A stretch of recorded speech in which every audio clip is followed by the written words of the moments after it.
Hello everyone, and welcome to another episode of How to Speedrun Hitman Blood Money. On this episode, we will be talking exclusively about a vintage year, the first level in the full game run. I should clarify that the strategies I'm going over are only the full game strats and not the world record individual level strats. Those are a bit too advanced and require some higher level of expertise, and would probably be best as its own separate series. I should also stress that I'm only going over the professional silent assassin strategies and not the any percent ones. That too will probably be its own series. The route that I'm gonna go over is the one that all of us runners have been using for years now. It is consistent, it is reliable, but most importantly, it is really fast. Before you enter the mission, you should be all set up using the save files that I talked about in the previous videos. The only thing that you will need to take with you on this mission is either a TMP or a Desert Eagle.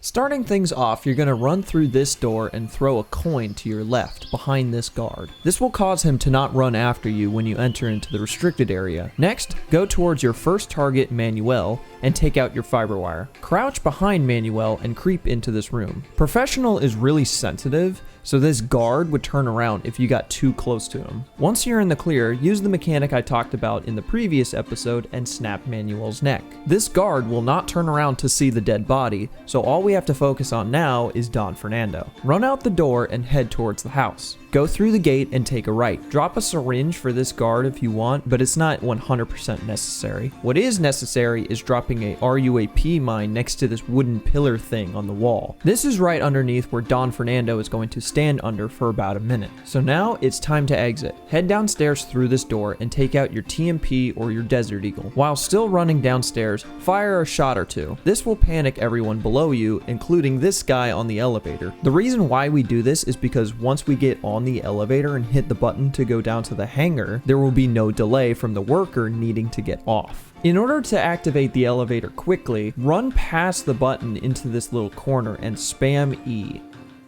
I should also mention that this elevator is on a global timer. It arrives here at virtually the same time every single attempt, with only about a second or two of variation, without manipulation of course, but that requires a second mine, which we don't have unlocked at this point. Once the elevator starts moving, take out your detonator. You have about 3 or 4 seconds to detonate before you are out of range, so you should be fine. Just don't be facing the worker, because then you will melee him at the same time. I like to wait about 3 seconds or so once the elevator starts moving. This is possibly just a placebo effect I do in order to prevent Don Fernando's body from being found earlier. Another placebo effect that I do that I swear to God is a thing is once I click detonate, I open up the map and I look at Don Fernando. I have no idea why, but for some reason when I don't have the map open, he dies fewer times, even though I'm putting the bomb in the same place. Once you've killed him, and hopefully no one else, you are free to go to the exit. Pretty straightforward and fast. But what else would you expect from the first level? And that, my friends, is all there is to it. You should be able to average about 1 minute and 15 seconds with this strategy. 1:16 is fine. I've seen it as fast as 1:12.